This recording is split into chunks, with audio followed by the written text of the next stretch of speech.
ராஜஸ்தானில் நீரஜா மோடி அப்படின்ற ஸ்கூல்ல இருந்து ஒரு பாப்பா 8, 9 வயசான குழந்தை சூசைட் பண்ணியிருக்கு. இந்த நியூஸ்லாம் பார்க்கும்போது ரொம்ப ரொம்ப வேதனையாக இருக்குது. இப்போ கொஞ்ச காலமாக பார்த்தீங்கன்னா, இந்த 10 வயசுக்கு கீழே இருக்க குழந்தைங்கள்லாம் சூசைடுன்ற ஒரு பெரிய விஷயத்தை எடுக்கும்போது, அந்த குழந்தைங்களுக்கு நம்ம எந்த அளவுக்கு ஸ்ட்ரெஸ் கொடுக்குறோம், இல்லை இந்த சொசைட்டி வந்து அதுகளை பாதுகாக்க விட்டுடுச்சா, இல்லை குழந்தை பருவத்தையே தொலைச்சிட்டு நிற்கிறாங்களா என்னன்றது புரியலை.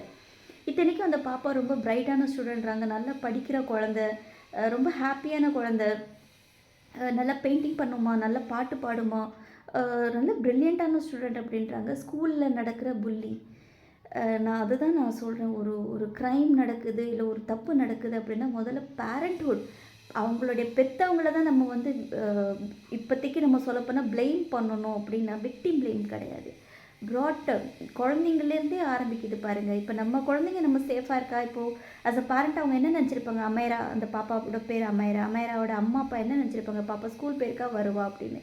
அது சிசிடிவியில் பதிவாயிருக்கு, மாடியில் ஏறி கீழே குதிக்கிறது, அதெல்லாம் பார்க்கும்போது ரொம்ப கஷ்டமாக இருக்குது. ஒரு ஒரு ஒரு மதராக ஒரு எவ்வளோ ஒரு பெயின் இருக்கும் யோசிச்சு பாருங்கள். நம்ம அதெல்லாம் வந்து ஜீரணிச்சிக்கவே முடியாத ஒரு விஷயம். 8, 9 வயசு குழந்தைங்க, அதுக்கு என்ன தெரியும் சொல்லுங்கள்.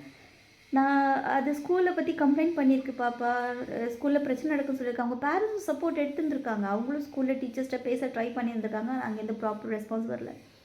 இது வந்து பேரண்ட்ஸோட கடமை மட்டும் இல்லை, ஒரு குழந்தைய பாதுகாக்கிறது. நம்ம குழந்தை நல்லா இருக்கணும் தான் எல்லாருமே நினைப்போம். நம்ம குழந்தைங்கள நல்லா ப்ரில்லியண்ட்டாக வளர்க்கணும், ஒரு நல்லா ஹெல்த்தியாக இருக்கணும், நல்லா இருக்கணும் தான் எல்லா பேரண்ட்ஸும் நினைப்போம். ஆனால் ஒரு குழந்தைய வந்து இந்த இந்த சொசைட்டிக்கு ஒரு நல்ல மனுஷனாக கொடுக்கறது ஒவ்வொருத்தருடைய கடமை. அக்கம் பக்கத்து வீடாக இருக்கட்டும், டீச்சர்ஸாக இருக்கட்டும், அந்த குழந்தைங்கள பாதுகாக்கிற ஒவ்வொருத்தராக இருக்கட்டும், அதுங்களுக்கு கொஞ்சம் ஸ்பேஸ் கொடுங்க. இப்போ டீச்சர்ஸ்னால், ஸ்கூல் மேனேஜ்மெண்ட்னா ஜஸ்ட் வந்து வந்தோம், படிக்க வச்சோம், 100 மார்க் வாங்க வச்சோம், அது இல்லை ஸ்கூல். அந்த குழந்தைங்க அங்கே எவ்வளோ சேஃபாக இருக்காங்க, எவ்வளோ ஹாப்பியாக வந்துட்டு போகிறாங்க. நீங்கள் ஒவ்வொரு பிள்ளைங்களும் நாங்கள் பார்க்க முடியுமா அப்படின்றீங்க.